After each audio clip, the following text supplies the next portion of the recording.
gentlemen, this is your main event, Mark's podcast on the Unhinged Sports Network. I am lifelong wrestling fan, former radio guy, and cat dad, Troy. And with me, as always, is the WWE Walking Wrestling Encyclopedia and the main event collector. He is the Steve to my Tracy. He is Greg. What's up, Greg? You really could not have done any better. So okay, cool. What's up? Well, every time I go with a good one, you're like, well, you can't be that. So nothing good about this. Anyways.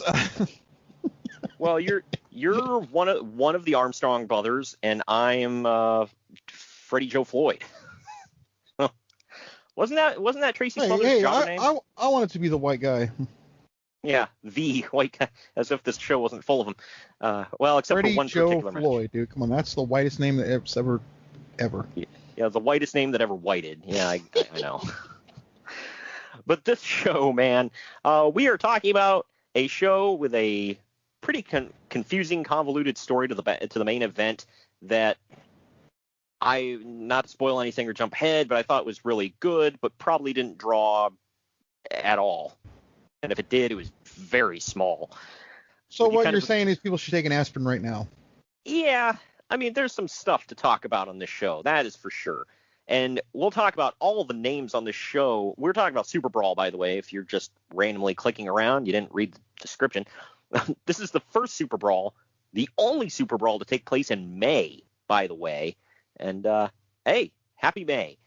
We are here. It is the Revenge of the 5th. As of the dropping of this, yesterday was May the 4th be with you. So, we don't have Star Wars, but we have a way past time America versus Japan war. No way. Man. Yeah. This was like, I don't know. They were still going with the whole, all them darn evil Japanese coming over to take our titles and bring them back to their home country. It's like, this is 91, right? Not like 41, 51. You're talking new, but yeah. Yeah, and we'll get into who is booking this here show here in a few. But yeah, anyway, I wanted to let you all know that we are sponsored by Fubo TV and Fanatics. Links are down in the description. More about them in the breaks. But as far as Fubo TV, they'll help you cut the cord. And you get a bunch of cool stuff, over 100 channels in your area and all that you choose. No early cancellation fees. You can sign up for free today. And Fanatics, especially with the NFL draft wrapping up, you can get all of your new stuff for your favorite teams or your new guys or whatever. I'm sure it's all on there. And if it's not, it will be in short order. So you picking up any new stuff this football season, Greg? Of course. Yeah. I get a jersey or a shirt/jersey of our new one of our new guys. I don't know which one yet though. Here's my thing. This season I'm probably going to buy a Baker Mayfield jersey. The reason why I hesitated was because every time I've ever bought a jersey for anybody, they're gone within a year.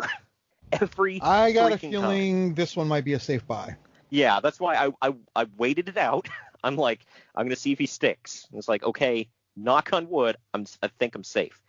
Yeah, but either way, if you want all that stuff, and even past football and baseball, they've got a ton of stuff, NBA, NHL, PGA, NASCAR, it's all on there. Hats. Ooh, NASCAR! You can wear your shirt while going in a circle. Well, yeah. We're going to get into our first break. When we come back, we're going to be diving into the news and notes here. If this is your first time listening, first of all, thank you very much. I appreciate it. Subscribe and review, please, if you like what you hear. Leaving a review gets us seen by more people, which gets us heard by more people. So that definitely helps out. But if this is your first time listening, we cover the news and notes from like a 2-week or around the month span of when the show is taking place. We do that first to kind of get your mind in the mode for covering the show that we're going to cover in long form. And I don't know, it's helped Greg and I out a lot. I've heard a lot of people say they weren't excited about the particular show we were going to cover until we got into the news, and then they were like, okay, I'm hooked. So maybe you will be too. The show is just extra to me now. Yeah, I mean, the news and notes is fun. And a lot of this is like, I try to weed through, it's like, well, this was going to happen, but, plans changed, But sometimes I leave some of that stuff in there. I leave some of that stuff in there just so we can rag on how stupid the rumor mill was at that time period. But we'll get into all that right after this first break. Follow the Main Event Marks at facebook.com/Main Event Marks Pod, on Twitter at Main Event _Marks, and on Instagram at Main Event _Marks and at Main Event Collector. It's the very best of professional wrestling's past every Monday on Retro Wrestling Review. I'm your host, Troy, and together we'll hop on my time-traveling wrestling ring and watch along to the greatest matches from yesteryear in the Sport of Kings. As complex, as controversial, and as brilliant, really, as he is. On Triple R, we'll cover matches from across the world, including American territories, Canada, Mexico, and Japan. Fast action, lots more than that. You'll learn some things, find out about wrestlers and matches you never even knew about, and we'll have some laughs. Follow us on Twitter, Facebook, and Instagram at Retro Wrestling Pod. Retro Wrestling Review is available wherever you get podcasts, including YouTube, served up fresh every Monday morning. Unbelievable! The crowd absolutely stunned!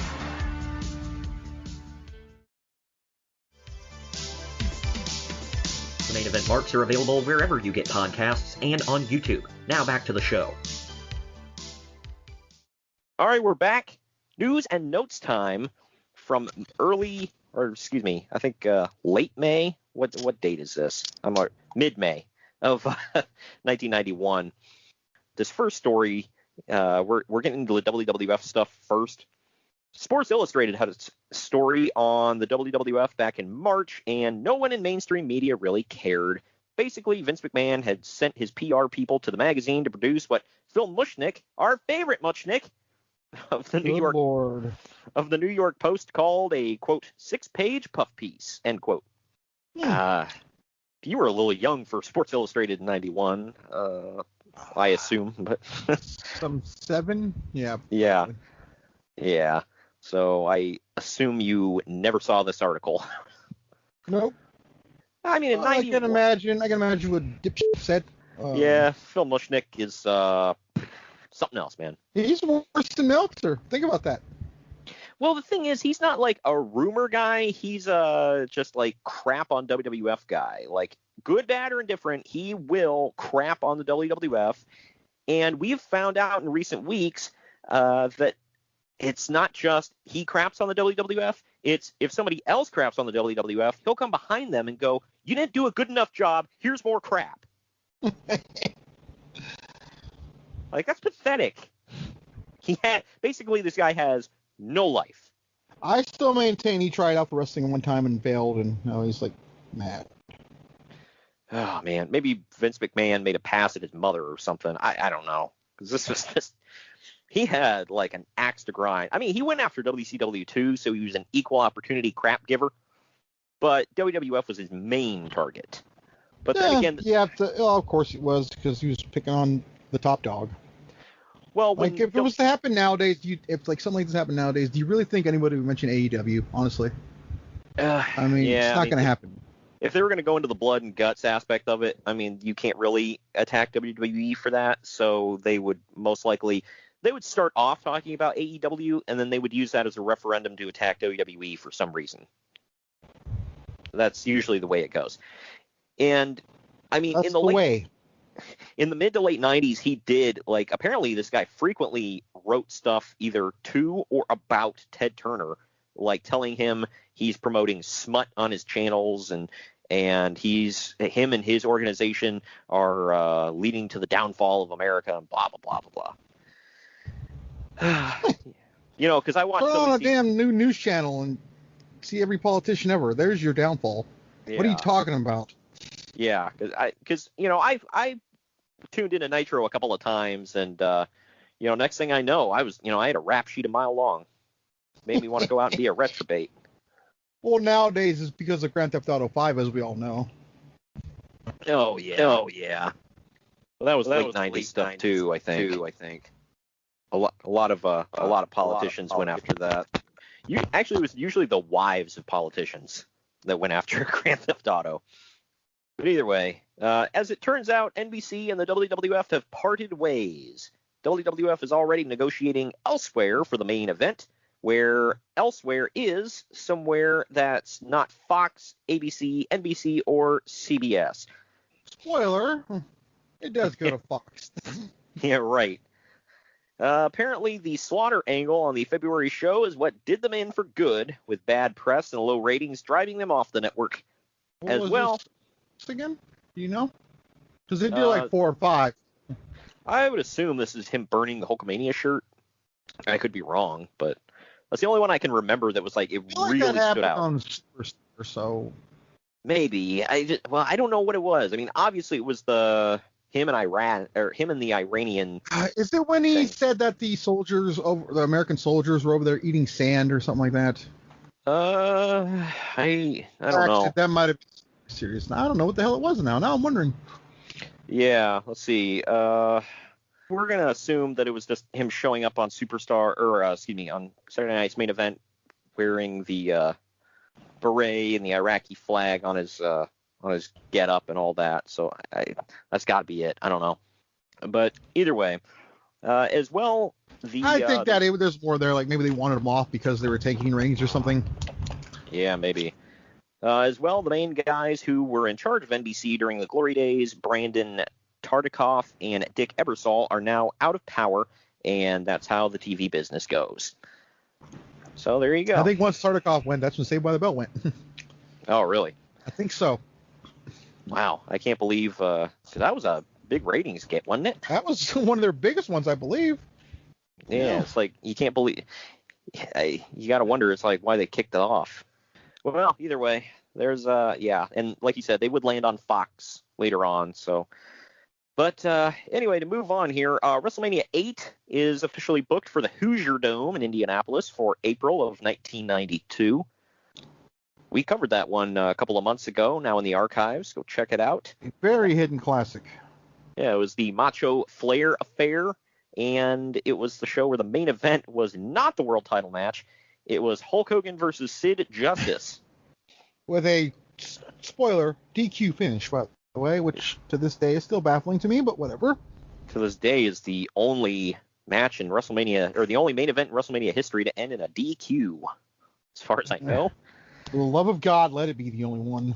Yeah. What a satisfying end to WrestleMania, right? Well, I mean, it did have the Warrior coming back and all that, so there's that, but I'm not excusing it. Yeah. But, I mean, it wasn't just the DQ, and, you win by DQ, that's it, so there's that, so. In my opinion, Macho and Flair should have closed the damn show, but I don't know. I know Hulk is Hulk, but... Hulk must pose, Warrior must run, dude, come on. Here's kind of a sad story. I mean, it is a sad story, but I'll see if you remember who this guy is when I mention it. Frankie Williams, who was involved in the famous angle with Roddy Piper years ago, where Roddy called him a jobber. They got into a legit fight. He died from lung cancer. Oh, that sucks. Yeah. I'd never heard of him, honestly. Did you ever see that episode of Piper's Pit? It was like a big famous thing where. Oh, is that the one where he knocked over? Wasn't he like a kind of an overweight guy with a mustache and he was sitting there with no shirt on? Yeah, he looked like he could be somebody's plumber. Okay. And I remember his face. I remember that. Yeah, he's got a mustache. Yeah. And he'd been a jobber forever. And Piper legit, I think he called him a jobber or something like that on the show, or called him a loser. And Frankie kept trying to grab the mic, and he was firing back at Piper. Piper got pissed at him, and he started beating him up, and he threw him off set. And the guy came back, and Piper beat his ass again. I got no room for nobody. You got no room for nobody. That's a wonderful thing. You got no room for nobody, but you're a lousy wrestler. It's as simple as that. I might be a lousy wrestler, but I'm still in there. I got not to pay you nobody. Piper hammering away. Were they trying to do something with him, or no? He was just pissed because Piper, I guess Piper, quote unquote, went off script on him and called him a jobber. Wow. Yeah. So. Piper going off script and being crazy? No way. Yeah. Right. Yeah. It's like, dude, you are a jobber. Just own up to it. It's like, yeah, fire back some barbs, whatever. But especially when he's beating your ass and then he throws you off set. don't come back for round 2. Oh, a real man would. Yeah. And then Piper beat his ass again. Speaking of real men, Rick Rude supposedly has a release from his WWF contract that allows him to work anywhere he wants, as long as it's not WCW. Huh. Yeah, I don't know how that would work. Yeah. When did he pop up in WCW? I know he was there in 92. Maybe, yeah, I think so. Yeah, I don't know when exactly in WCW. Yeah, I'm trying to follow here. They said he was freelance in 91. He popped up, in 91 in WCW. He popped up, he was at Halloween Havoc 91. Oh, yeah, as the Phantom. Right, yep. Yes, okay, now I got it. Back on track. I was blanking there. I'm like, right. Gosh, I'm sorry. According to Uncle Dave Meltzer, Steve Keirn is definitely Steve Keirn is definitely going to debut in the WWF as, quote, the Gator Man. Hell yeah, Skinner. Well, he was wrong about the name, but close enough, I guess. He would always speculate about these names. Oh, he's going to be this. That's like wrong. I know I'm not shocked either, but whatever. Yeah, right. And who can forget Skinner, the Gator Man. Tito Santana will have some sort of new gimmick when he returns. Speaking of gimmicky names. Yeah. Man.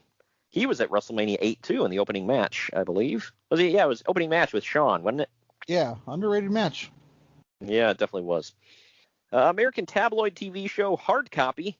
You ever hear of that? Yes, I did. I never heard of that show. I used to watch it. It was probably before my time. I don't know. But anyway, Hard Copy is going to do an expose on the Ultimate Warrior, accusing him of being a homosexual prostitute to make money for his wrestling career. Holy crap. Oh, my gosh. The WWF is just going to ignore it and hope it goes away, which I think it did. It did. I never heard anything. I never even knew this was a thing until you just said it, so. I mean, either. Like, really? Of all the things you can say about the Warrior, he was a homosexual prostitute to pay for his wrestling career. Like, what? What? Oh, man. That's an off-the-wall one. Either way. Hey, here's a flashback to a show we did last summer. Herb Abrams taped... good God. He taped TV in New York, setting up a 5-hour TV taping, but the building kicked him out after 3. Man, well, he probably had to go get his Coke fix anyway, so he didn't lose any sleep. What? 5-hour TV taping? Like, hot damn. I feel like Dynamite may be doing that right now. They're taping that ahead? Well, there's always one in the can. There's one live, and then they do dark and dark elevation. So I'm assuming it's up there. Wow. So. Yeah, so they could be doing like 6 hours. That's like a WrestleMania. Yeah. But, oh, gosh. Yeah, that's horrible. I don't know how you keep people engaged that long, but especially to the UWF product. Gosh. Well, with all the titles, there's a guaranteed title change on every show, probably. Yeah. Well, it gets this goes on. Cactus Jack and Paul Orndorff both told Herb before the show that they were booked elsewhere in Philadelphia later that night, so they needed to be done early in the first hour so that they could get going on time. Herb told them to show up at 7, and they didn't actually start until an hour later, and they both left early.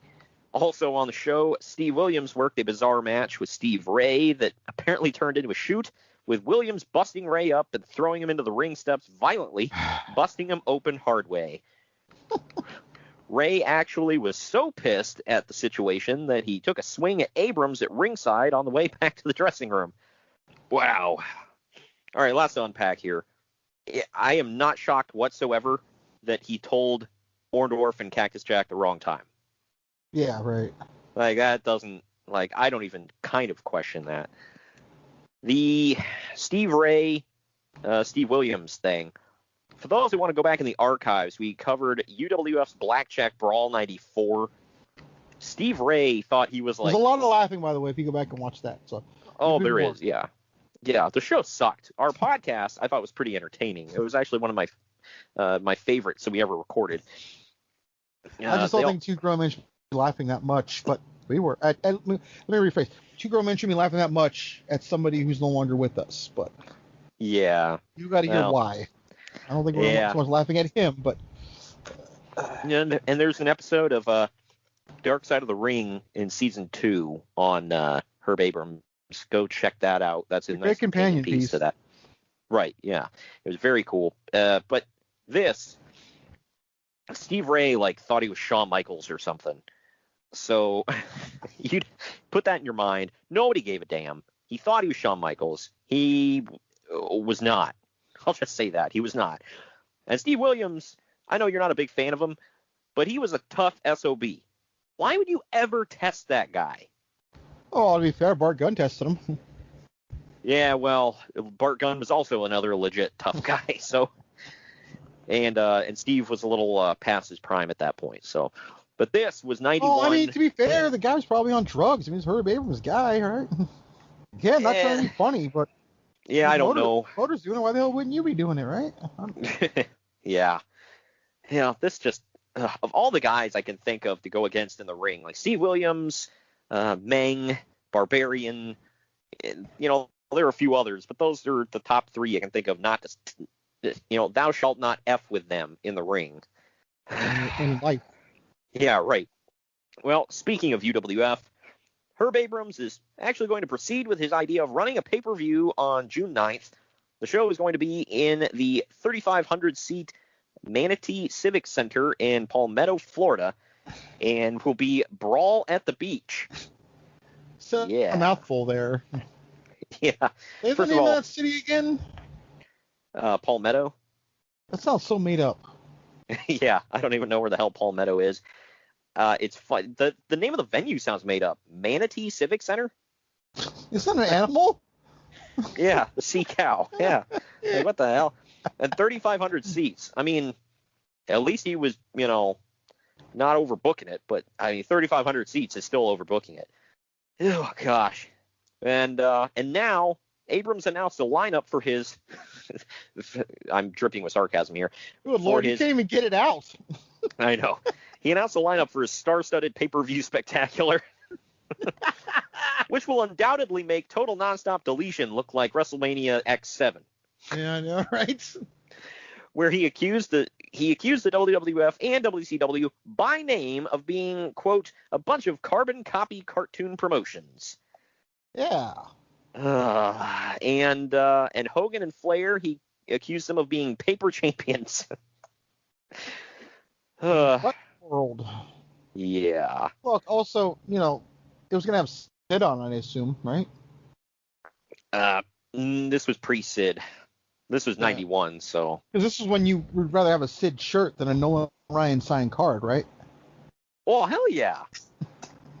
That's a reference back to the podcast, by the way. That one's never going away. And I love Sid, you know that, but holy crap. I know. He's on the show, by the way. We'll talk about that. But he's also claiming that the purse for the Steve Williams versus Bam Bam Bigelow main event will be in excesses of $1 million. Man, think of all the coke you could get with that. Okay, I'm done. Sorry. But really, I love Steve Williams was fine. I love Bam Bam Bigelow. But you think those two are going to draw you $1 million? For God's sake. Could Hulk Hogan even draw $1 million? Yes, he could. I think him and Flair are at only two. At this point, right now. In 91? I don't know. That's questionable. He was on a downward slope, but I don't know. Either way, moving on here. Down in the Georgia All-Star promotion, someone named Van Hammer debuted. Oh, good God. Who is described as having the looks of Sid Vicious with Lex Luger's body. I don't know what that means. I guess I could see it. Lex Luger's body, though? He was built, but no. Just no. I'm just saying, see what they're saying, but. Yeah, the hair for sure, but. And Uncle Dave thinks that he can show Ultimate Warrior's stamina. He has Ultimate Warrior's stamina and El Gigante's ring work. Good grief. And he'll be a force to be reckoned with in the business. Was he being sarcastic, or was he really praising Elegante's rings? No, he's being because he hates both of those guys, so he's crapping all over Van Hammer. Oh man, look, Van Hammer has a lot of personal demons that he's working through, but not to crap on the guy, but he sucked. Yeah, I try to find the good in people and every wrestler. Excuse me, in every wrestler, but never liked him. All right. Last WCW story I have, or the only WCW story I have, the crowd for the WWF show the night before SuperBrawl was nearly identical to SuperBrawl's, with Warrior versus Undertaker drawing 5,100 and SuperBrawl drawing 4,887 paid. However, a monsoon outside of the arena stalled walk-up traffic, and thus the show ended up short of a sellout. So... I don't know what show WWF would have been running before this. A taping or a house show? It's got to be a taping or a house show, yeah. Yeah, because they did this all the time in this era. It was always a pissing contest for a few years, 89 especially. But this one, that's pathetic. They drew 5,100 paid, and SuperBrawl, a pay-per-view, drew under 4,900 paid. Yikes. Right. And there was a monsoon outside of the WWF show. Didn't Bruce Pritchard say, though, it was kind of taking a dip right here at this point? Yeah, I don't know. I mean, who was the champ here? Was it Warrior? Hogan. Or no. Yeah. Hogan and Slaughter and whatever. Yeah, okay. Or, wait. No, this is WrestleMania 7 era? Yeah. So, okay. So Hogan won it back from Slaughter? Yeah. 7? Okay. Yeah, I don't know. This wasn't a great era. Either way. All right, well, that's all the news and notes we have for today. The show we're about to talk about is pretty fun. The show itself is what it is, but some fun stuff to talk about. We're going to take a quick break right here. Just to let you know, if you are not listening on the Unhinged Sports Network, we air at 8 p.m. and 9:30 p.m. Eastern Time every Wednesday. Pacific, it is 5 p.m. and 6:30 p.m. So check that out. It's unhinged.airtime.pro every Wednesday. Thursday, it's 8 o'clock Eastern, 5 p.m. Pacific the replay. And if you are listening on the podcast feed, don't forget to subscribe and review.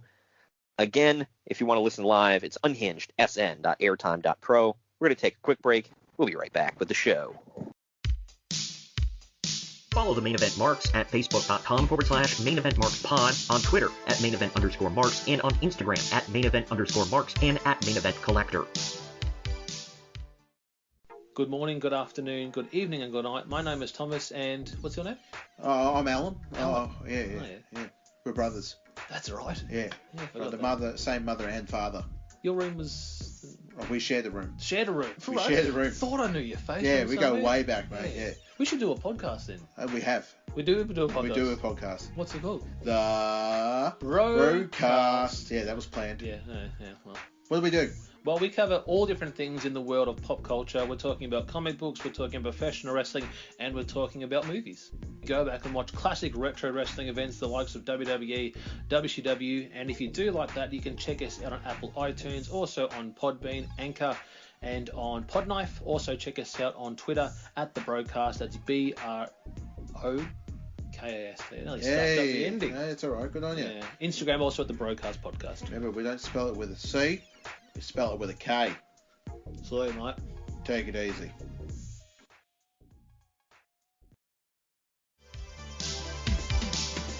The Main Event Marks are available wherever you get podcasts and on YouTube. Now back to the show. All right, we are back, and it is time for WCW SuperBrawl 1. Took place on May 19th, 1991. The tagline, Return from the Rising Sun. The venue is the Bayfront Arena in St. Petersburg, Florida. The total attendance was 6,000.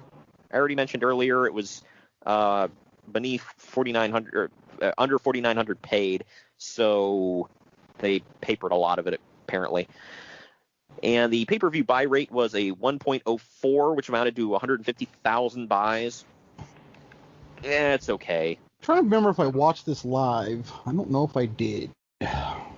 Were you actively watching WCW at this age? Oh, yeah.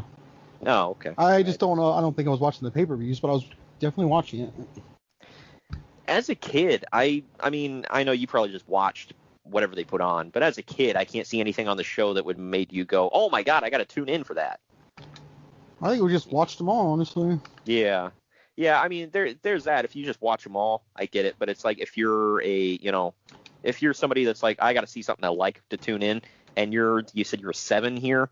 Yeah. Like there's nothing on this card that they advertised that would have made you go, oh man, got to tune in for that.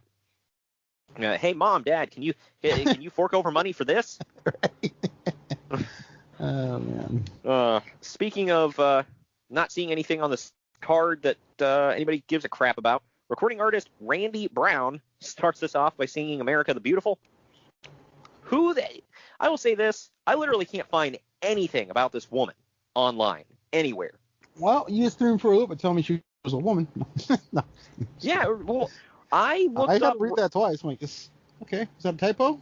Yeah, I kept looking. I was like, Randy Brown. I was like, are they saying Randy?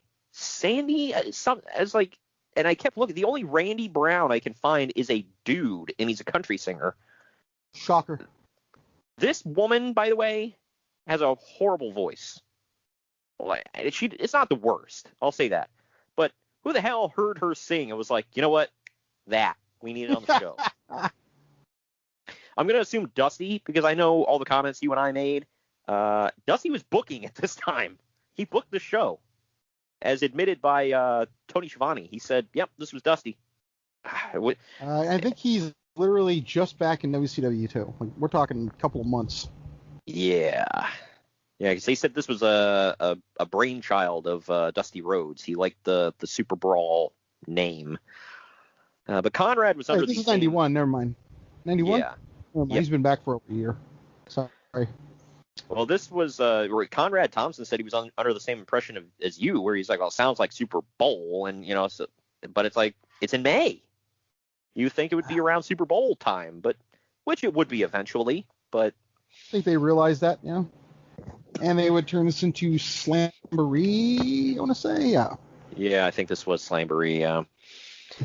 Yeah, because this was post Spring Stampede was the previous month, so yeah, it would be Slamboree. Your opening contest is for the vacant WCW United States Tag Team titles, because, there are enough tag teams that we give a damn about in this company where you need 2 sets of tag belts. The first team is Michael P.S. Hayes and Jimmy Jam Garvin with Diamond Dallas Page, good God, and Big Daddy Dink in their corner.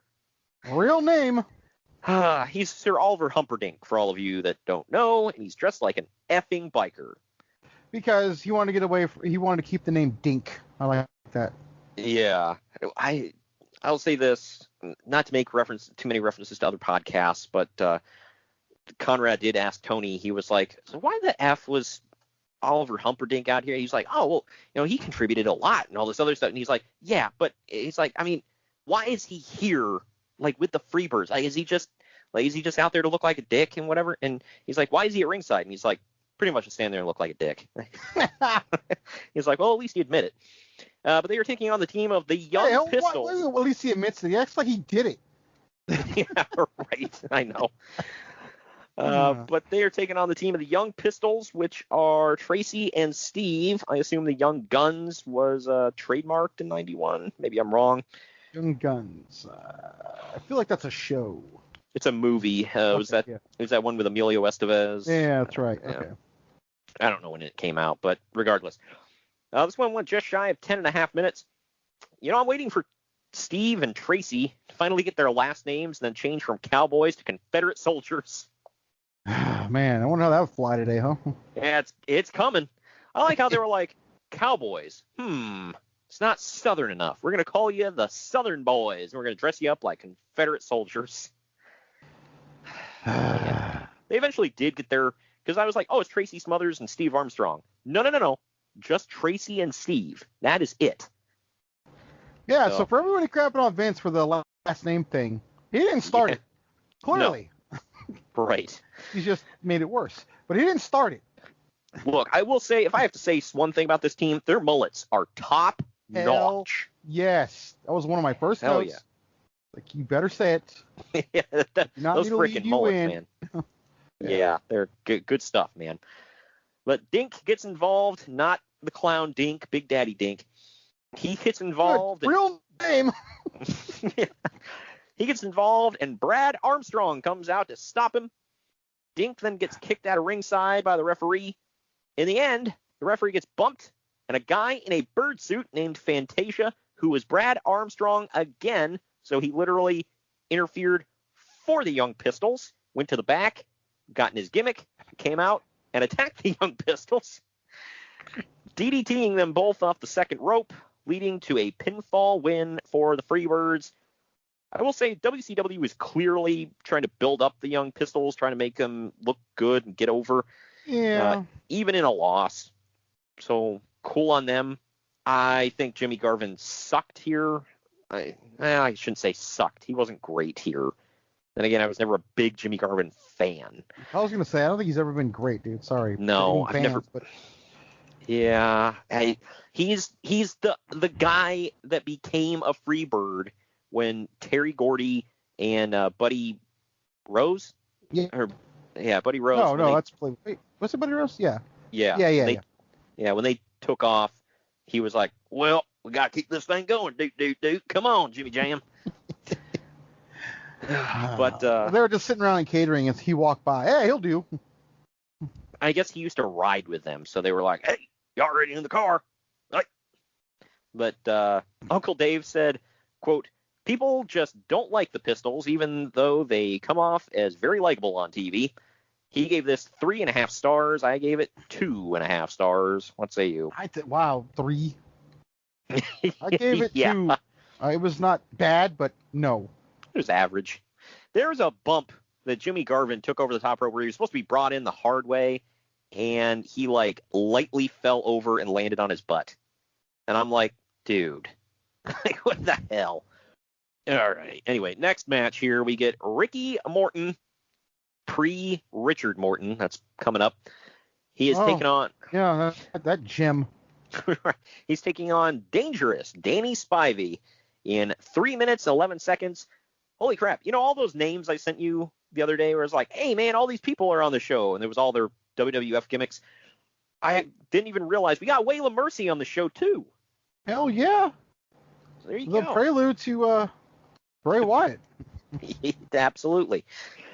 Spivey dominates this match, absolutely beating the crap out of Morton, making him look like a jobber. He finally wins with a falling powerbomb into a 1-foot pin, making Morton look like he has no balls. Uncle Dave thought the humiliation of Morton was a little much, but the logic is that he's turning soon, so he'll be a new character soon anyways, so who cares? He gave it 1.25 stars. I gave it 1. I don't know how you can give it more than that. What say you? I was begging for it to be over with. 1 star. And I love the Rock and Roll Express, by the way. I need to point that out. Yeah, and I'm not sitting here like a huge Ricky Morton fan or anything, but I'm like, what are you doing to Ricky? Like, hot damn. Like, who was like, man, we need to get over Danny Spivey hard. I think Gibson was hurt, and they wanted to run with this. So. He was, yeah. This is why they did the singles thing for Ricky, but damn. Either way. Yeah, he rebounded. He rebounded. They did fine, so it's okay. Yeah. They're still wrestling, as far as I know. Yeah, I seen them last year before the world ended. Yeah, right, before the snap. Tony Schiavone is on the ramp interviewing Tom Zenk and Missy Hyatt. Excuse me, that's not his name. Is he just the Z-Man right here? Well, it doesn't matter. He's always the Z-Man. You get it right, damn it. Well, either way, he's... My God. He's with the Z-Man, Tom Zenk, and Missy Hyatt. One of these men gives Tony Schiavone a semi, and the other one is Missy Hyatt. Wow. If you don't believe me, listen to his podcast. He goes on about Tom Zenk and how beautiful that man was. But anyway. Dude, he was going to be the next Hulk Hogan. No, wrong, Greg. That was Tom McGee. Tom Man-Ass McGee. No, he was going to be too, though. Oh, we're both of that? Oh, yeah. Wow. Who the hell talked to Tom Zank for more than 5 minutes and was like, "Yep, you're going to be a top guy." Look, I'm going to just be honest with you. I liked him when I was a kid. I did. Hey, he had a great look. He was not bad in the ring. He had an interesting song. I think it was like a rip-off song because they all were, but I remember the song. I'd have to check it out. I didn't don't hate remember. him. Yeah, the Z-Man. Anyway. I mean, I know he's got some issues with people, but I don't know. Well, he's passed away. He is, yeah. I should say he had issues, but I liked him though. I don't know. There's something about him. I mean, you know me well enough that I just liked the baby faces when I was a kid, but right. Yeah. Well, this is. I mean, if you want a case of, wanting to see that a guy kept his job solely on looks, this is, Exhibit A. And he wasn't a bad wrestler, but I mean, he had an amazing look. Either way, Zank talks about being excited to be there, and then we see footage from WrestleWar 91 where Missy Hyatt came into the men's dressing room for interviews, and Stan Hansen goes off on her, spitting tobacco all over her. After results of a supposed poll are shown, or well, not shown, but read by Tony Schiavone, that say that Missy should try again, she says that she will be the first woman to interview a wrestler in their locker room tonight. We're going to avoid all these obvious jokes, right? Well, we'll get to them, but this was during a time, and again, I know you were too young at this point, but it was brought up by Conrad. I guess there was a woman reporter in the NFL that they were going to try something like this. There was a big controversy going on, so he thinks WCW is trying to cash in on that, which it very likely could have been, but I don't know. Either way, WWE kind of did a parody. Remember with I think it was Nicolette Sheridan and Terrell Owens did something on Monday Night Football, and then Raw did it with Shelton Benjamin and Trish Stratus. Do you remember that? No, I don't. Wow. Yeah. Either way, up next, we get Tommy Wildfire Rich versus Nikita Koloff in about 4.5 minutes. When I saw Tommy Rich, I knew we were in for a mediocre effort. I'm sorry, I've never seen a match of his. Like, people can say whatever the F they want about him. He was boring and bland, and about it, he looked like white and pale and pasty, and his matches were also pale, pasty, and milk toast. Oh man, I don't know. How do you really feel about this man? I'm sure he's a nice guy. That's all I'll say. Anyway, his nickname alone screams awesome, though, dude. Yeah, Wildfire. Hey, keep him out of California. Koloff wins randomly. Yeah, please, we're done with those crap. Koloff wins. Sorry. Go. Koloff wins with a random Russian sickle out of nowhere.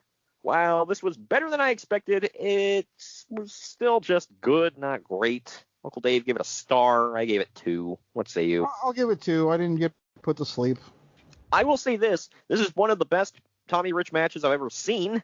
Good Lord, man. That covers a lot of ground. That's faint praise, but, it's there. Hey, he's a former NWA champion, okay? And they beat that home on commentary. Gotta get him over, man. Get over. That's like when Jack Swagger, now Jake Hager in AEW, for those that haven't been watching wrestling very long. That sort of thing. Yeah, that's like when he would job every week on Raw, and they're like, this is a former world champion. It's like, shut the F up. All you're doing is hurting the credibility of that title. So I know. Or like Dolph Ziggler. When Dolph Ziggler comes back to get his ass beat, once every couple of months, it's like, oh, he's a former world champion. Like, yeah, because that means something right now, right? First one he lost it he lost it in 2 hours, and the second one he got hurt and was forced to give it up. So you really want to talk about that? Right. But we go back to Tony Schiavone on the ramp to interview the debuting Johnny B. Bad and his manager, Theodore Long. Long says that he's here. First of all, Johnny B. Bad is the debuting new character. He clearly wants to say some things. He probably shouldn't, but he wants to. And Theodore Long keeps telling him, hush, baby, I got this. And he keeps going on. I'm like, damn, dude, let him talk. But anyway, Long says that he's here to make sure that Ron Simmons is taken out and that PN News is embarrassed by Johnny B. Bad. Because PN News should be embarrassed by PN News. If he's not, he should be. But Johnny finishes by saying, "I'm so pretty, I should have been born a little girl." What the F does that even mean? There's like all kinds of creepiness going on in there. There's like a couple levels of creepiness. Yeah, and he says it just like that, by the way. If you think I'm like exaggerating and making it weirder, no, that's how he said it.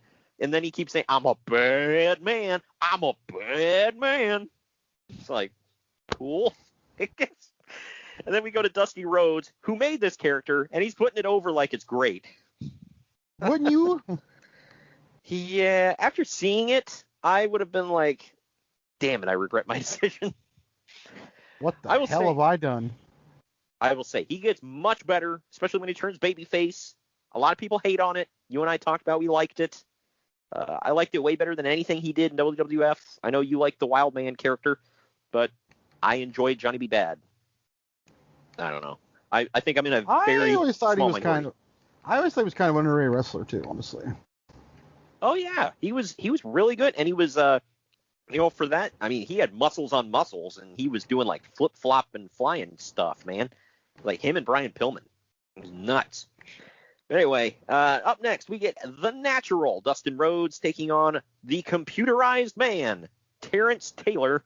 Oh God, yes, that theme, by the way. With Alexandra York and Mr. Hughes in his corner. This went about 8 minutes. At one point, Dustin hits the Bulldog on Taylor, but York, by the way, is Dustin's future ex-wife, Terry Runnels. You could have worded that a little better. Well, I mean, it was, yeah. Either way, but York distracts the referee, preventing the pinfall. Mr. Hughes grabs Dustin, letting Taylor hit him. Then Hughes pulls out a loaded black glove and puts it on his fist. Dustin moves, though, and Hughes punches Taylor and knocks him out. And then Dustin punches Hughes off the apron. This allows Dustin to pin Taylor for the win. Oh, man. Uncle Dave said that Taylor checked the computer, and it told him, quote, "You don't have a prayer in this match unless the company changes bookers." Oh, my God. All right. You know what? Every so often he gets one. And then it told him, quote, "If you screw up one more spot with the booker's son, you'll be wearing your hair in a rooster style again." Oh, man. For those that don't get Lord, that's good.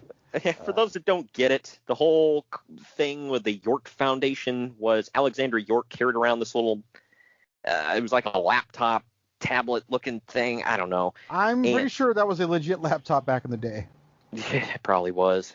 And nobody knew in 91 really how the hell personal computers worked. They didn't work like this, but, whatever. And supposedly she had a program where you input the stats of your opponent and it would give you a strategy on how to beat them. Yeah. These are words that I am saying right now. And not one of them is false.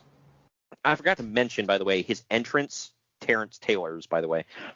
His entrance was they had guys in suits lining the top of the ramp, clapping for him as he walked through. That was supposed to be the board members of the York Foundation. Where do you find? I don't know why you're giggling at that, but where do you find random board members to stand up and clap for you, Greg? Board members are us. All right, yeah, you're probably right. Anyway, Uncle Dave and I both gave this 2 stars. Yeah, what say you? I gave it 2 as well, and I was also reminded that Terry Taylor is not a bad wrestler. No, he's not. I think everyone goes right at the Red Rooster thing. Oh, it was stupid. Yes, it was stupid. How does that make him bad? I never understood people's logic with that. Yeah, and I don't care what the hell Bruce Pritchard says. How could that not be a rib on him? Yeah. Who the hell thinks that could ever get over? And I do not see him as a cock-a-doodle-doo, pal. I don't buy that. His thing is always, and JR has said this too. They're like, well, why would we sign somebody for all this money just to crap on him? It's like, because you can? Yeah, it's like because you need guys to fill out the roster. He doesn't mind being a joke, and the other guy now doesn't have them. Like, there's many reasons for that, and because you're a-holes that like tickling yourselves. I don't know. Oh, that reminds me. I'll be right back. Never mind. Wow. But yeah, I always loved Terry Taylor. I always thought he was a really good wrestler, very underrated. I think he buried himself. Well, if what Bischoff says is true, and I don't know if it is or not, but he was the stooge. He was a stooge, yeah, and he admitted himself. He said he, shot off his mouth. He thought he was being a smartass and he was being funny, and other people took it as he was being disrespectful. And yeah, and he would run to the dirt sheets so that they'd put him over in their little newsletters. So there you go. Well, that didn't work out too well. Well, this time, no. But if you read his, the later stuff, it's like, well, Terry Taylor was doing a great job backstage, but that damn Bischoff, it's like, who the hell is feeding you this? Well, I know who's feeding you this because, who the hell else would say that? Jim Ross tells us that Big Josh is walking two bears to the ring with him for the upcoming match against Black Bart. Black Bart. This is the one where I was like, oh my God, I'm going to have to watch this. Yep. Bart stepped up to replace Larry Zbyszko in this match after Larry didn't recover quickly enough from a knee injury. Yeah, because that's a suitable replacement. We can't get Larry Zbyszko. Who else you got? Black Bart? Sure, throw him in there. Whatever, just make Big Josh look really strong. Were you the one that was texting me? He looked like Black Bart looked like somebody's uncle. Yes. Who was it? He looks like. I just said it was like every uncle will ever. Oh no, sorry. Cameron Grimes. Yeah, Cameron Grimes. It was between him and Outlaw Ron Bass, though. Yeah, right. Black Bart was just, man, he had some, he was always there, and that's really all you could say about him. He was there. Okay. But this next match is Black Bart versus Big Josh. It went just under 4 minutes. Before you go on, by the way, can we acknowledge who Big Josh is? He is Matt Bourne, the first Doink the Clown. He is the most famous of the Doinks. Going back to what you just said about Terry Taylor, why would you buy or get someone if you're going to bury him? This I'll actually say, I don't think anybody could have pulled off Doink like Matt did. I thought he did a fantastic job with that character. And I'm not hating on it. I just think that clearly, come on, dude, he's a clown. He is, but I want to say, what the hell else are you going to do with this guy? He's going from this.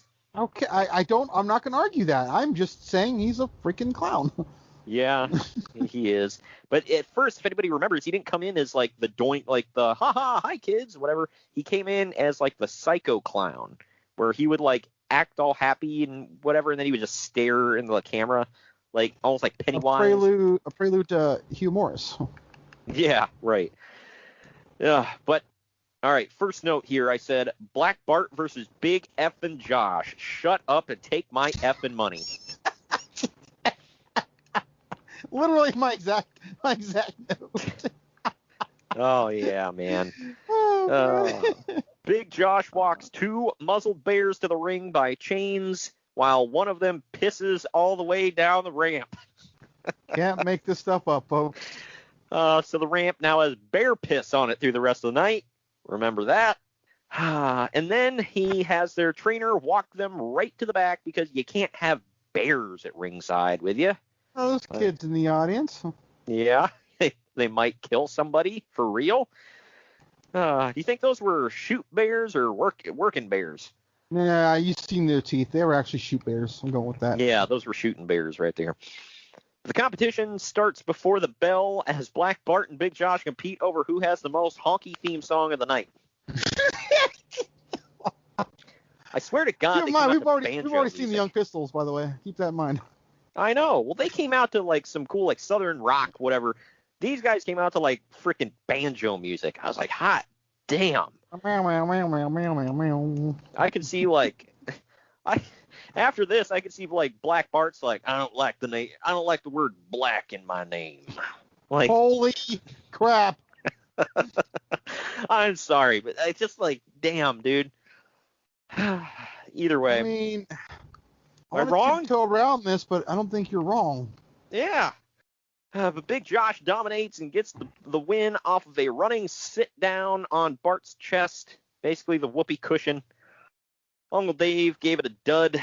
I gave it a star. I don't know. What do you say? I gave it 5 stars. And here's why. I'm kidding. Because of the Bears. That would be the reason. No, Yeah. I hated it. Give it 1 star. And then they don't play Big Josh's theme. He sits there for a second, and then he looks at the camera and is like, I'm going to go now. Bye. And then he gets up and walks off. So you know what? Just get the hell out of here, please. This was Just so end it. awkward. It's like, what the frick, man? And you look at him, he was built. Like, he was effing built. I'll say that. Yeah. But Big Josh. Damn. You know, that was his gimmick, man. He was big. Paulie dangerously comes to the ring in a cowboy hat. My God. And he's announced as the one true cowboy in Florida. In this edition of the Danger Zone, dangerously He's still the New Yorker, right? Yeah, he is. Dangerously calls out Stan Hansen and tells him how much he loves him. Hansen yells at him for pretending to be a cowboy, spitting tobacco all over. He basically challenges Dustin Rhodes to a match and then leaves. I guess he didn't watch the show so far because Dustin already wrestled. Paul then puts over the Horsemen that are wrestling later tonight. Why has it always been a thing for Heyman's mic to cut out during promos, by the way? Well, maybe they thought it was just spout off at the mouth. Yeah, right. Is that just like an ongoing thing? They're like, crap, Paulie's about to talk. Cuz mic out. Maybe they couldn't afford a 7-second delay back then. Yeah. All right. We're going to get into this. A giant... What a way to lead in. A giant castle is on the stage, which I swear they would use later for the White Castle of Fear. Green lights come on, and smoke fills the ramp. We hear Kevin Sullivan say on a hot mic, "Tell me when." I did not hear that. Yeah. If you go back and watch, they're starting the eerie music and the smoke, then you'll just hear, "Tell me when." It's real quick. But then Sullivan, you don't know it's Sullivan, but because he's in a big wizard mask with a cloak on, and he's got a monkey in a diaper on his shoulder. I still maintain that people were calling Vince the silliest crap in '95 was the stupidest ever. I would like them to watch this, by the way. Yep. Well, he's walking down the ramp shouting, "Welcome to Oz! Welcome to Oz!" over and over, and he leads Dorothy, the cowardly lion, the Scarecrow, and the Tin Man up the ramp. You did not misspeak, by the way. I'm not making any of this up. I'm just like Kevin Sullivan dressed as a wizard with a monkey in a diaper on his shoulder, leading the cast of the Wizard of Oz down a ramp to a giant castle on the stage. This is all happening. And then oh my God. A giant man. Sounds made up. I'm sorry. It does. If I hadn't seen this, I would have called you a liar. But there's a giant man on stage with his back to them, and he turns around to say, "I will show you who Oz really is." He's also wearing a wizard mask and a green wizard hat and a green cape. Pyro goes off, electric guitar music kicks in, and the man walks to the ring with the wizard, and he disrobes to reveal that he's Kevin Nash with silver hair. I got to really ask. I'm not even trying to be funny. Was he dyeing his hair at this point? Or was that like him? Because he dyed it silver. It looked really natural. Look at his eyebrows. Those are... Oh, that's dye job. He dyed it silver. He said he had a struggle just getting this hair because he was a master blaster like 2 weeks before this. And they were having him shave the sides of his head. Oh, God. And people have the nerve to talk crap about this guy for what he did with Taoli. It's like, you know what? I quit the business. I'm done. And then shows up on Raw like a couple days later. Like, wouldn't you? Yep. Again, I'm a Nash fan, so maybe I'm biased in defending him. But, dude, come on, man. I like how Vinny Vegas was it. He was like, all right, I'm done. I will say this was a really cool spectacle. But it was corny. I liked the stupid entrance. Yeah, it was something. But this was Oz with the Wizard versus Tim Parker. Who's Tim Parker? Who the F cares? It went about a half a minute. Oz does a spinning release crucifix bomb, which I guess was like a tornado, twister, followed by a 1-foot pin for the quick win. Uncle Dave said about the Oz entrance that it was, quote, one of the most embarrassing moments I've had in this lifetime when it came to rationalizing being a wrestling fan, end quote. Speaking of the entrance, he said the arena smelled like sulfur for the rest of the night. Sulfur. He gave it -3 stars. I gave it a dud because he hit a couple of moves and that was it. Yeah, I was even tempted to just give this none. I don't like giving a match none if it's a real match, but yeah, it felt like it never started. Yeah, nah. If you go back and watch it, you're like, wait, is it going? Sure. Oh man, this was. Oh God, I don't even know. Let's move on. All right, hold on. I'm going to give you a fair warning, okay? Okay. There's something Conrad says that I think applies here. This is horseshit booked on acid. Yeah, it. We'll go with that. It was definitely something. Anyway.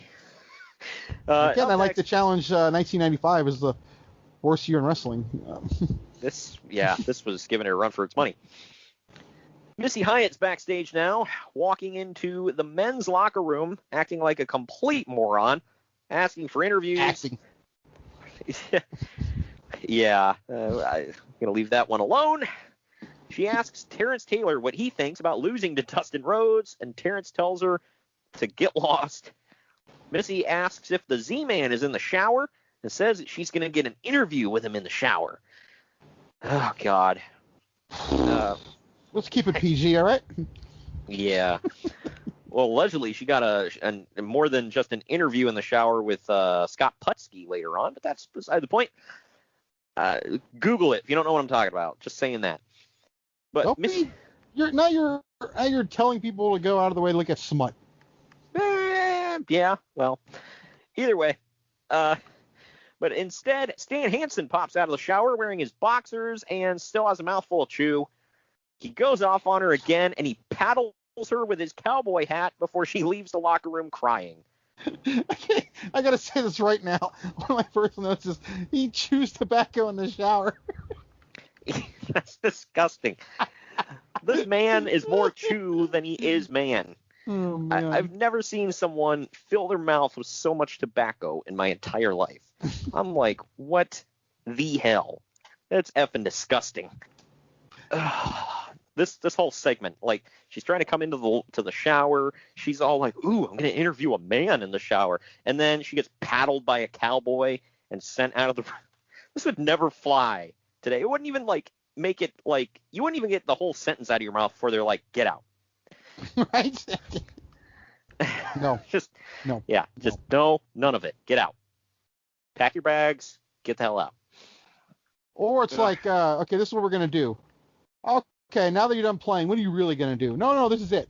Yeah, it's like, get out. Get out. Yeah. They're like, that was funny. Anyway, let's get back to business. All right, I'm going to say this about a few matches on this card.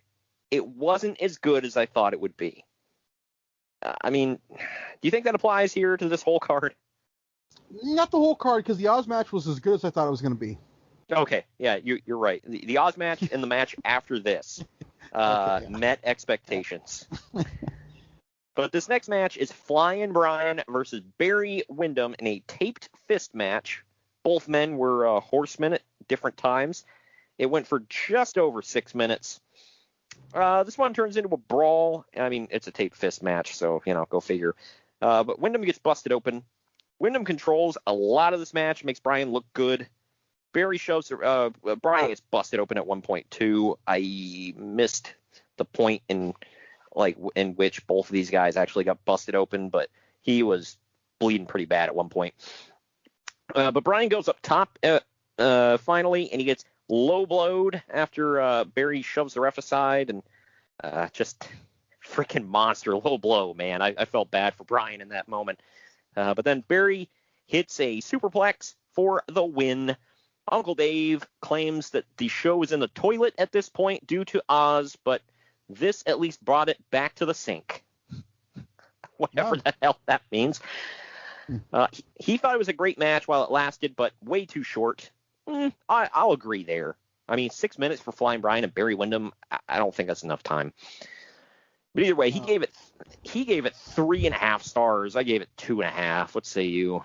I gave it 2, but I was really shocked that the Brian Pillman match took me out of it like this did. Yeah. I am usually, like, his match is usually the best. Anytime I'm watching a show and his match is on there, I'm like, oh, this is probably going to be really good. Going off that standard, I got to say it like this sucked. Going off of that standard, so. Yeah. Well, and Barry Windham, too. I mean, both of these guys are just fantastic. Yeah. So it's just really shocking that both of these guys are against each other. I see what you're saying, but I've seen bad Barry Windham matches before. Normally, Brian Pillman's are pretty a hit. Yeah, I'll agree with you there. Yeah, this was not good. It's like he's like Kurt Angle. I mean, he's not as good as Kurt, obviously, but like, it's no matter what, it's going to be decent, Right. This one did not do it for me. Yeah. Yeah, no, I saw these two on the card, and I thought it was going to contend for match of the night, but I was wrong. Next up here, we got Diamond Dallas Page.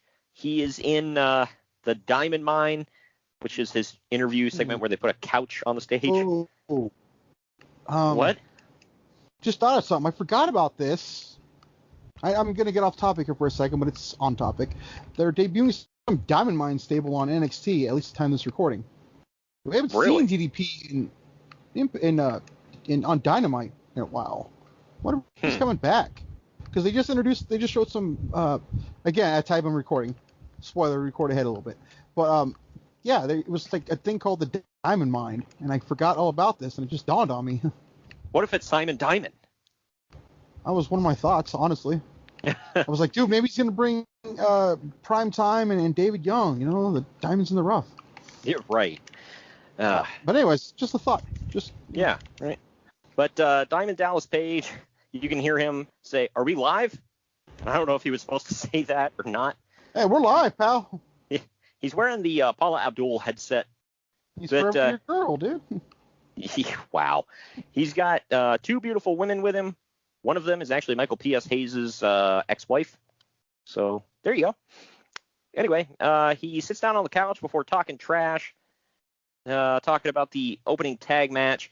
He then sends it to a pre-taped interview with Sting and Lex Luger. Both deliver generic babyface promos about the Steiner brothers. And we now go back to DDP, who is trying to set the world record for how many times he can shout, "Good God!" in one promo. He then I believe James Brown holds that record. Yeah. He then introduces his new client, the Diamond Stud, who is Scott Hall, and he is jacked right here. The women then disrobe him. Sorry, he was Scott Hall in NWA, right? Big Scott Hall. Yep. And he had a mustache. He was also Gator Scott Hall. Wow, were we just talking about Steve Curtin? Yeah, right. Anyway, the women disrobe the Stud, and he flicks his toothpick at the camera. So he was foreshadowing. Yeah, he had the toothpick, he had the slick back hair. I mean, he was almost Razor Ramon here.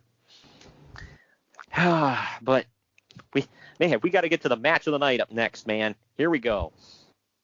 It's Sid Vicious versus El Gigante in the Battle of the Giants stretcher match.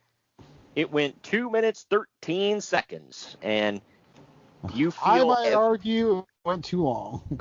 Yeah, because you feel every single second of this 2 minutes, 13 seconds. I said, Sid Vicious versus El Gigante in a stretcher match, asses in seats. Gigante sells like a drunk man getting water thrown in his face. El Gigante wins in a stretcher match by locking in a claw hold and pinning Sid, and then Sid gets right up and walks away. Word got out that if Sid had no-showed, they wouldn't have released him from his contract until it actually expired on September 5th. So Vince McMahon was very adamant about do the job and come over and work for me. Ugh. You lost to El Gigante on pay-per-view, pal. What good are you to me now? God. No, that's false because he would sign El Gigante, and yeah. Yeah. I like how JR put that. He was like, well, he's signing because he's like, well, them damn Southern country rubes. I'll show them I can make something out of him. And how'd that work out for him? Uncle Dave gave this a negative star. I gave it -3 stars because it was an embarrassment to wrestling. What say you? I gave it 1, but again, I flirted with 0. This was this had to be negative because it's just like they pinned someone in a stretcher match. I want to know what on paper said, let's do this. I know. And who came up with this audible? I hate talking bad about people who are no longer with us, but yeah. I'm sorry, he was not good. He sucked. I mean, he absolutely sucked. Well, then we get this after the match. One Man Gang and Kevin Sullivan rush the ring after the match and get the worst-looking beating of all time from El Gigante. Gigante lays Gang on the stretcher before Sullivan throws powder in Gigante's eyes, and then Gang hits him with the stretcher. Gigante barely sells any of this. He's up on his feet within seconds as the heels hightail it. So now, you know what, though? I can buy that, though. Yeah, it looked horrible. In every way. I'm saying it looked good. I'm just saying I can buy that part, though. Yeah. But yeah, this was bad. There's something else. Bad. But up next, we get something to kind of wash the taste of crap out of our mouths. Palate cleanser. We get Hacksaw Butch Reed versus Ron Simmons in a steel cage match with Theodore Long suspended above the ring in a shark cage. This went just over 9.5 minutes. The thing was Doom just split up. Ron's trying to be the babyface. Hacksaw or Butch Reed, whatever, he's trying to be the heel with Teddy Long. I don't know if anybody really cared about this. I don't know. Simmons got busted open between getting thrown into the cage and Reed biting his head. Reed actually dominates a lot of this match, but Simmons is able to make a Superman-like comeback after a while. Teddy Long drops a chain into the ring because, shark cages always work. But Butch picks it up, turns around, and Simmons hits the spine buster on him for the win. Uncle Dave and I both gave it 2.5 stars. It was fine, not great. What say you? It sucked. I gave it 1. Looking back at it, this match should have been great because this was I thought it was supposed to be somewhat of a blow-off. This was another one of those matches that I said in my mind, this is going to be really good, and it wasn't. So, yeah, it is what it is. I do take solace in knowing that Ron Simmons is being groomed for something really big and historic. Oh, yeah. That's pretty cool. But, yeah, Definitely. This sucked. And Butch Reed didn't really do much else, I don't think. So. Well, yeah. Yeah. I never cared for him. Sorry. Just, I think is he passed away too? Nah, he's alive. I thought he's over his F in Florida. I thought he recently did for some reason, but I never saw anything in him. I thought he was good. I thought he could have been better, but he kind of sabotaged himself a few times too. So, I don't know. Either way, yeah, I'm trying to see if you're right. I'm pretty sure he's still alive, but I'll tell you here in a quick second.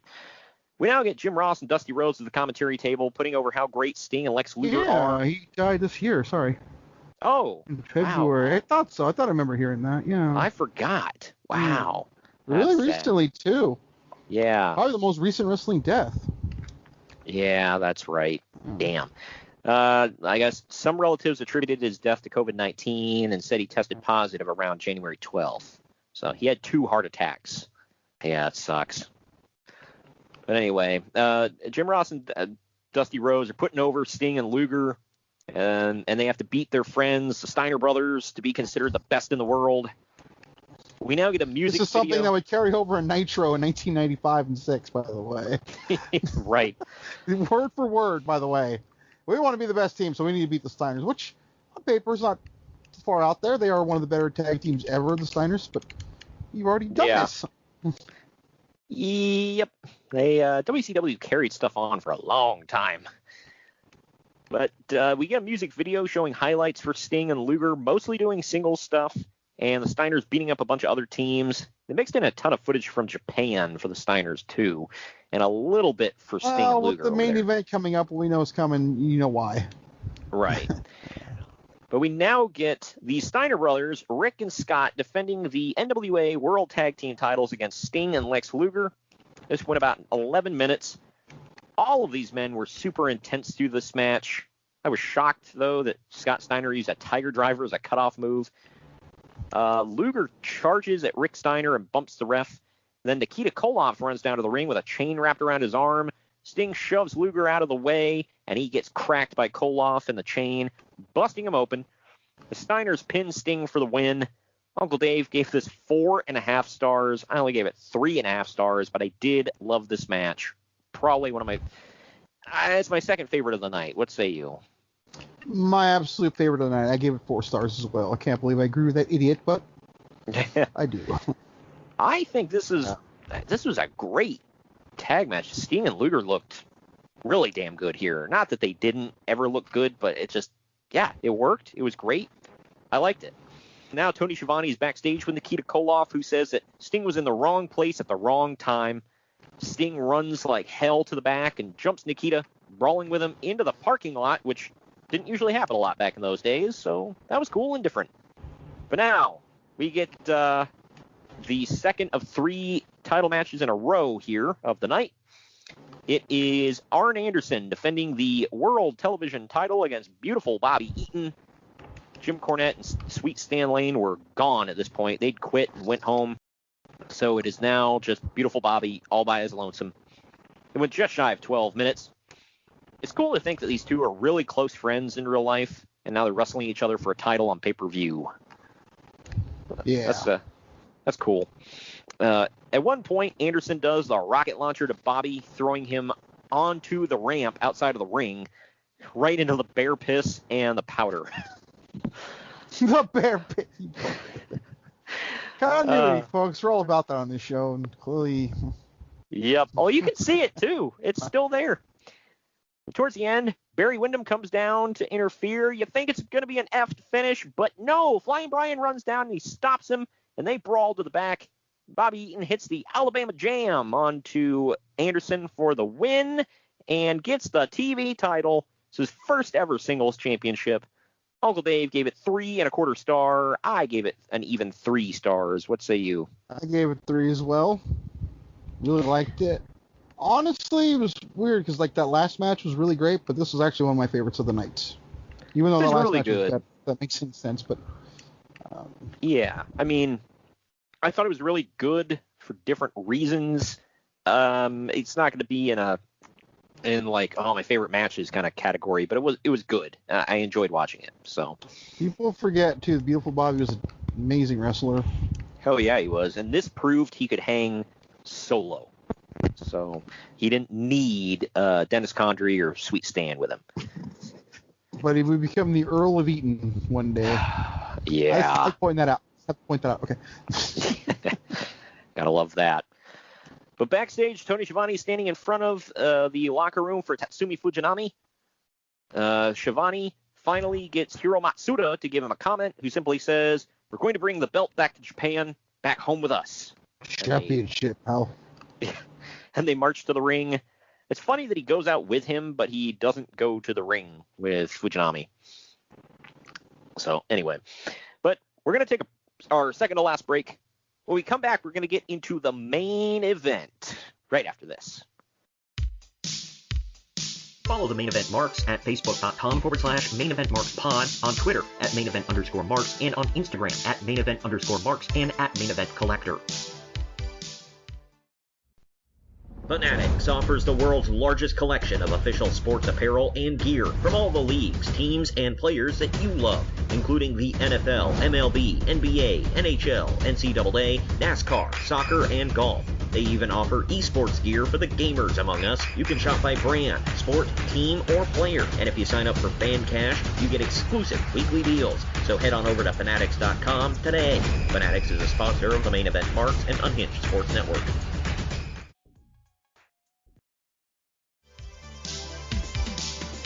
The main event marks are available wherever you get podcasts and on YouTube. Now back to the show. All right, we are back. It is the main event of the evening. It is the Nature Boy Ric Flair versus Tatsumi, the Dragon Fujinami. It's billed as for the NWA and WCW World Heavyweight titles. Look, Fujinami was the IWGP champion over in New Japan. Ric Flair went over with the big gold. At the time, there was some, splitting between NWA and WCW. Well, he lost to Fujinami clean, and so Fujinami became the NWA champion. But then WCW said, no, he's disqualified because he threw Rick over the top rope. So we're bringing the big gold back home with us. So Rick was the WCW champion. So yeah, this didn't make any sense. It was stupid. I don't know. It made total sense to me. Yeah. But this went just about 18 and a half minutes. Tatsumi comes out with, geisha girls, basically, spreading flowers all down the ramp to cover up the bear piss. So, I'm sorry, I had to get one more mention. Ric Flair comes out with, on either side of him is, a beautiful woman, a maid, a chef, and a butler. He takes off his Rolex. Sounds like the worst gimmick ever. Yeah. He takes off his Rolex and he puts it on a silver tray that was held by the butler, and then he walks to the ring. Anyway, the Ric butler Flair did it with the Rolex watch. Ric Flair's theme is dubbed on Peacock. Did you notice that? Was it? Yeah, this was not Ric Flair's theme. It was some weird ripoff, whatever. Unless this night he came out to another. Was this the WWE remix of it? No, it was some. I was like, I gotta go back and watch this. I missed it. It sounded really weird. It sounded like somebody was trying to rip off the song and did a bad job at it. But I don't know. It's funny to note that Bill Alfonso is one of the referees for this one, and he's going to call it right down the middle, daddy. He is the outside referee, while the inside referee is Tiger Hattori from Japan. These guys are slap happy throughout this one, just pounding the crap out of each other. Flair gets busted open at one point because it's a big match, so Flair must bleed. Hogan must pose, Flair must bleed. Hey, dude, everyone's got their rules. Yep. In the end, Fujinami gets an O'Connor roll on Flair. Flair kicks him off into Tiger Hattori, knocking him down. Then Flair rolls him up with a schoolboy while holding onto the tights, and Alfonso slides in to make the 3 count for the win. This would be Bill Alfonso's gimmick for the rest of his refereeing career. It was screwed up finishes. Dave Meltzer gave it 3 3/4 star, and I just gave it an even 4. I kind of dug this. What say you? Gave it 3. I just felt like there was something missing the whole time. I went back and forth. I was like 3.5, 4. I don't know. My thing was, I thought it was a really good match, but the story was lacking. And story always brings me more into the match, Yep. Something else that was pointed out that I didn't even think about, the flag that they use, because if you look at the poster, there's Ric Flair with the American flag behind him and Fujinami with the Japanese flag behind him. They're using the old Imperial Japanese flag from World War II. That's an era I thought they would try to forget. Yeah. It's look, I know it looks cooler because the Japanese flag is just white with a red dot in the center. But, yeah, it's maybe you shouldn't have used that one. But Tatsumi Fujinami and Tiger Hattori are very unhappy after this match, yelling and waving their arms. Fujinami's chest is purple from being beaten. This would be Ric Flair's last WCW pay-per-view appearance for 2 years. It's hard to believe. I know. WCW without Ric Flair just doesn't even seem right. And he won the big gold here, and he would take it with him this summer to the WWE because he had to put down back in the day, the champion had to put a deposit on the belt. And he said, well, I want my money back, and I will give you the belt. And Jim Herd told him to pound salt, and he said, okay, my belt. And he took it with him. So, there you go. Apparently somebody didn't get the message on how deposits work. So Yeah, it's like I give you your belt, you give me my money, and I leave. And Jim Herd's like, God dang it, we can't give him his god dang money back. He needs to shave his head and wear an earring and be Spartacus. that might be worse than the Mastodon. It might be, yeah. The Mastodon, I feel like they could have maybe had work, but yeah, no, not this. And Ric Flair had short hair at this point because of Jim effing Herd, so there you go. But we're going to take our final break of the podcast. When we come back, we're going to get into the final ratings and tell you what's to come next week. We'll be right back. Follow the Main Event Marks at facebook.com/Main Event Marks Pod, on Twitter at Main Event _Marks, and on Instagram at Main Event _Marks and at Main Event Collector. Fubo TV offers you live sports and TV without the overpriced cable. Fubo TV offers 100 channels, live and on demand, plus over 130 streaming in 4K, and a cloud DVR is included. The Fubo TV app is available on all smart devices, so you can watch what you want when you want. There are no hidden fees and you can cancel anytime. Cut the cord and sign up for your free trial at Fubo.tv today. Fubo TV is a sponsor of the Main Event Marks and Unhinged Sports Network.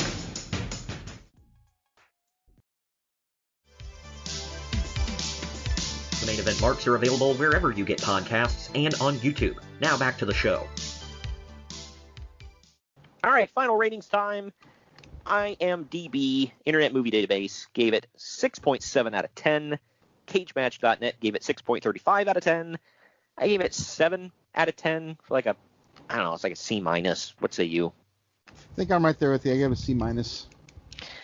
Not bad, but nothing that you need to experience. There's a lot of goofy stuff on the show. A lot of, like, the beginnings of, man, that's going to be something later on down the line. Not necessarily in WCW, but, you know, in the wrestling hemisphere. And there's, I don't know, the good stuff on the show even, I felt was just lacking. Like you and I talked about. It's like there was something missing from almost every one of these matches.